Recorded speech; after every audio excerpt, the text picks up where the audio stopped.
Alô, família linda! Seja bem-vindo aí ao nosso canal. Vamos viver maçonaria. Esse amigo irmão que vos fala é Jair Gomes. Meus irmãos, chega a dar coceira na cabeça. Chegamos ao ápice do cúmulo do absurdo. Mas isso era esperado. Não tem como não isso não acontecer. Isso vai ser agora rotina. Porque quando se quebra um paradigma, é como se, por exemplo, você tem uma barragem, né? Uma barragem, quando essa barragem ela sustenta, seja resíduo, seja água, quando abre-se uma brecha, se não tampar essa brecha imediatamente, né, é notório, certo que essa barragem vai estourar e a água vai fluir, né? E a maçonaria autocrática, ela está desta forma. Estão se quebrando paradigmas. Estão, de fato, mostrando que a maçonaria, ela perdeu toda a sua essência, todo o seu princípio do que seja, de fato, uma ideia e uma existencialidade de uma escola de tradição iniciática de mistério. Hoje, a maçonaria autocrática ela é uma associação beneficente, mas que beneficia somente alguns indivíduos. Que eu digo aqui, que eu sempre falo, que são aqueles indivíduos que estão envolvidos dentro da administração, ou seja, do alto corpo. A maçonaria hoje ela não é diferente do Estado, né, onde o Estado explora o povo para beneficiar o seu executivo, o seu legislativo e o seu judiciário. A maçonaria ela está enquadrada nesse sistema. E aqueles que são entendedores, aquelas pessoas mais esclarecidas, vê nesse sistema, né, benefícios, aonde eles podem ser beneficiados. Mas aí é onde tu quer chegar? Eu quero chegar numa bomba que estourou agora, né? No dia 31 agora, do 5. O Tribunal de Justiça da Bahia entrou, né, com a decisão de que o grão-mestre eleito do grande jurente do Brasil não vai tomar posse agora no dia 26 do 6. Impediu a posse, interviu na própria legislação, na própria Constituição, no próprio Código Eleitoral do grande jurente do Brasil. Você sabe o que significa isso? Quando o Estado intervém em uma associação, você sabe o que significa isso? Poucos maçons sabem. É porque essa associação perdeu totalmente o seu conceito. Ela de fato se concedeu as suas prerrogativas, direta ou indiretamente, ao Estado. A partir do momento que a justiça do Estado intervém nessa associação, é notório que essa associação, essa instituição, ela não tem mais vontade própria. Então, tudo aquilo que se fala de maçonaria, que ela é uma escola de mistério organizada e que outrora é portadora de um segredo iniciático, tudo isso aí é falácia, principalmente aqui no Brasil. Acabou-se. A maçonaria agora é um órgão comum, uma instituição comum, como todas as outras.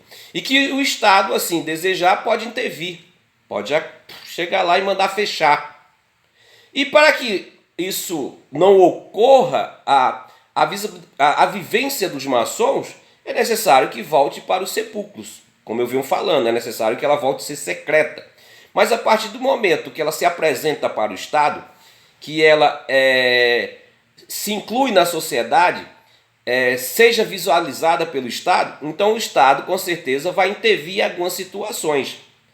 E para que o Estado possa intervir em algumas situações, se nós entrarmos mais profundo nisso, é porque, de certa forma, indiretamente ou diretamente, essa associação está sendo beneficiada pelo Estado. O Estado, porque aí tem coisas que, para nós sabermos, é difícil, mas a gente pode especular.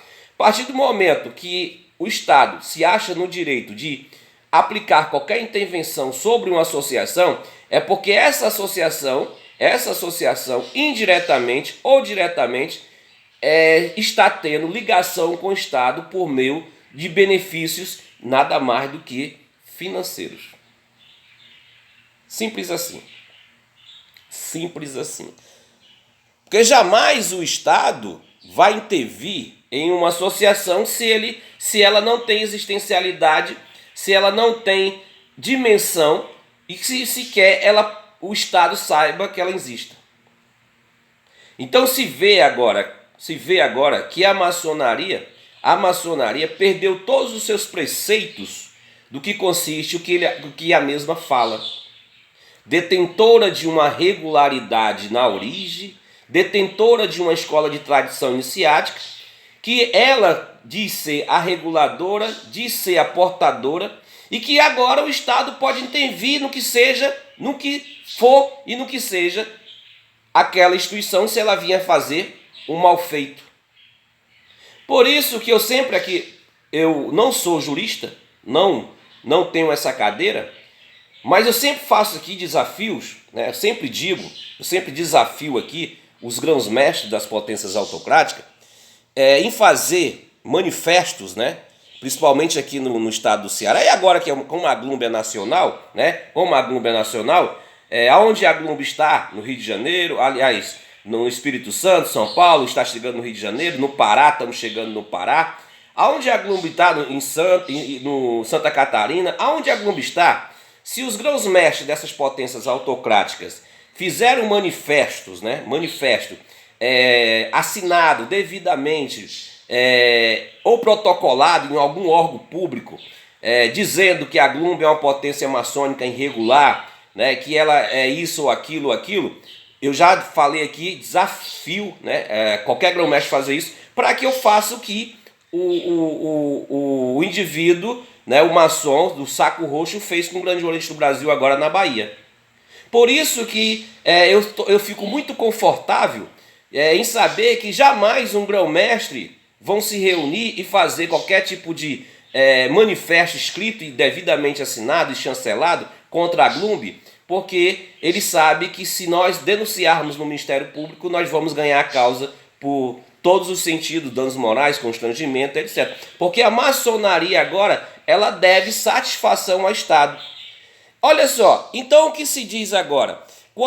Aí me vem aqui a lembrança que meus vídeos ao vivo, né? Meus vídeos ao vivo, eu não escrevo nada, não preparo nada. Me vem a lembrança agora de alguns protagonistas que defendem que a regularidade maçônica consiste de uma entrega de uma carta patente emitida pela determinada instituição. Isso tudo é falácia. Isso tudo se torna agora falacioso e até mesmo de uma ignorância infinita, que não vale a pena nem você perder tempo, né? Perder tempo em querer contextualizar esses indivíduos que defendem essa ideia. Por quê? Olha só, a partir do momento que uma instituição, veja bem, que uma instituição, elas clamam para si esse absolutismo de independência, de que ela tem a prerrogativa administrativa em termos associativos, né? Em todos os sentidos, de eleger, de retirar, de executar, de legislar e etc. Mas a partir do momento que o Estado intervém numa eleição interna dessa associação e que impede, devidamente eleito dentro do que eles acreditam democraticamente, impede a acessão, a posse desse grão-mestre eleito, né? Mas o Estado, pelo Tribunal de Justiça da Bahia, impede que esse grão-mestre assuma. Quem tem a prerrogativa? O Estado ou a associação? E agora digamos, né? Digamos que toda a potência maçônica, que essas potências diz que essas não são regulares, né? Essas potências autocráticas que diz que se as potências não tiverem esse ciclo autocrático, são potências regulares. Se essas potências começarem a buscar a sua regularidade no Estado, hein? E a partir do momento A partir do momento, digamos, a partir do momento que uma potência como a grande loja do estado do Ceará, o Grande Oriente do Brasil, o GOSSE, qualquer outra potência, a CMSB, a Comap, as confederações, CMSB, Comap, chegue para essas potências e diga que essas potências são irregulares.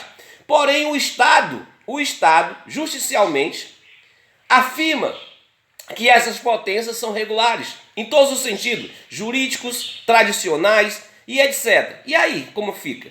E aí, aqueles indivíduos que dizem que a regularidade consiste na entrega de uma potência antecessora que se classifica como Grande Loja Unida da Inglaterra. Mas aí o Estado te dá a ortoga, te concede o direito de se definir como maçonaria regular. E aí? Ora, se o Estado pode intervir numa eleição daquela associação, imagina se o Estado não pode conceder, de fato, legalmente, uma regularidade. Então, tudo, gente, na maçonaria são narrativas. Como eu falo para vocês, são narrativas. E esse indivíduo, na Bahia, conhecedor, porque por isso conhecimento é poder. Além de conhecedor do que isso consiste, a matéria, com dinheiro, empresário, só a entrada do processo para que houvesse a questão jurídica foi 10 mil reais, né? Provavelmente o mesmo pagou os 10 mil reais, fora os honorários advogados e etc. Vamos dizer que tem um custo aí em torno de 60 mil para esse empresário. Para ele deve ser uma mixaria, né? Olha só.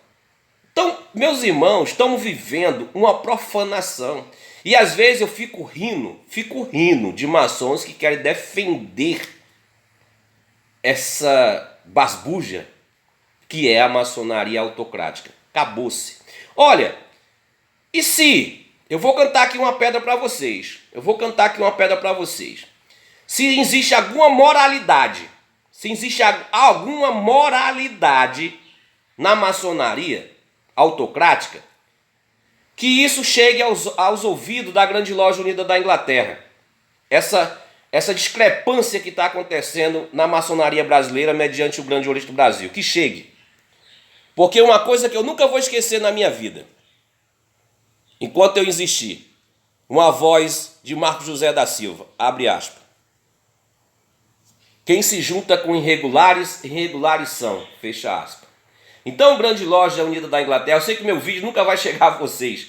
Olha aí, veja que o Grande Oriente do Brasil está profanando a maçonaria. Vocês vão permanecer reconhecendo essa potência totalmente fora do que consiste a maçonaria? E fora as pequenas. Eu apresentei aqui um pleito do GOSSE. Se esses adversários desse atual grão-mestre tivesse o saco roxo como esse cara na Bahia está tendo, poderia entrar com o mesmo processo contra essa eleição. Uma eleição, digamos, dentro do que não se apresenta uma legalidade. Não se apresenta uma prerrogativa. Mas como eu falei, se a jurisdição tem base documentada para dar veredito ao que ocorreu, aí ninguém pode se meter. Mas se vê a ilegalidade, como o processo, né, da intervenção do que se deu mediante ao Tribunal de Justiça da Bahia com a eleição do Grande Oriente do Brasil, os argumentos ali apresentados não difere, indiferente de muitas eleições que a gente vivenciou nas maçonarias institucionais. É totalmente homogêneo. Ninguém sabe quem apura, não tem fiscalização. Os argumentos ali apresentados são muito... Qualquer pessoa insatisfeita com qualquer eleição, por exemplo, se esses irmãos aqui do GOSSE, de fato, se mostrasse insatisfeito com o resultado, poderia recorrer junto ao Tribunal Comum para intervir a eleição do GOSSE. Mas nem todos são maçons de fato que queira ver a justiça, queira ver o bem comum. Ou às vezes o seu próprio interesse, pela sua ambição e pela sua vontade de ter o poder. Vou ficando por aqui. Espero, né, que essa barragem não se estoure, mas vai estourar, não tem como, né? Como eu falo aqui para vocês, maçonaria autocrática acabou. A salvação da maçonaria no Brasil são as potências independentes, são as potências que estão aí ascendendo, essa potências maçônicas que é a salvação da maçonaria. Veja bem, meus irmãos, escute o que eu estou falando, não sou profeta, mas essa maçonaria autocrática vai virar uma associaçãozinha. E olha lá se ela não partir, sabe para quê? Para vender franquias, começar a vender benefícios, tipo, vamos comprar um clube, né? E vamos dar lazer para os maçons, para ver se a coisa se acalma. Vou ficando por aqui, te amo sem te conhecer.